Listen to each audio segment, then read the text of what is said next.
De l'intelligence artificielle, puisqu'il est tout simplement le directeur scientifique chargé de l'IA chez Meta, et le FT nous apprend qu'il va quitter l'entreprise pour fonder sa propre start-up. Alors en cause, il y a des divergences avec Mark Zuckerberg, car en fait, Anthony Morel, ce sont clairement deux visions opposées qui s'affrontent. Oui, c'est ça, deux visions du futur de l'intelligence artificielle qui sont devenues en fait irréconciliables. D'un côté, vous avez Yann LeCun, pour ceux qui ne le connaissent pas, c'est vraiment un des pionniers de l'intelligence artificielle. Il travaille sur le machine learning depuis les années 80, c'est vous dire.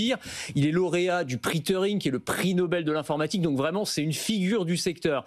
Et lui, c'est vrai que c'est une voix un petit peu discordante parce que l'IA telle qu'elle est pratiquée aujourd'hui, l'IA générative, il explique qu'elle est limitée. Elle est intéressante certes, mais elle ne pourra pas aller jusqu'à raisonner comme un être humain. C'est ce qu'il dit.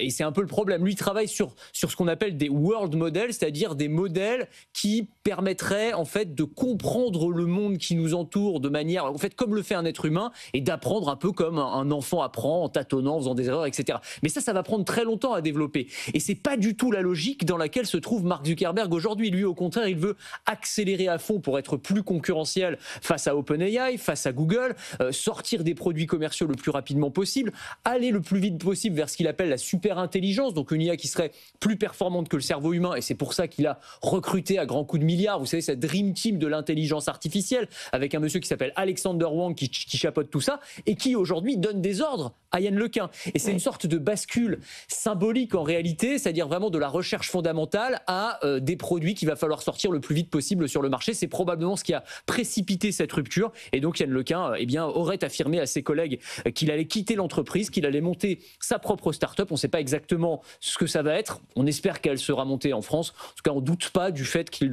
lèvera des fonds assez facilement. Il ne fait pas partie de la super team, en fait. C'est ça. Il a été peut-être un peu ringardisé par cette super team. Merci Anthony Morel. On se retrouve dans un instant. On parlera d'une enquête très intéressante que vous avez fait avec Kantar sur la manière dont les Français s'approprient l'intelligence artificielle, et ils sont positifs. Ce qui est déjà en soi massive, rapide et oui, positive, absolument. une information en soi. L'actualité.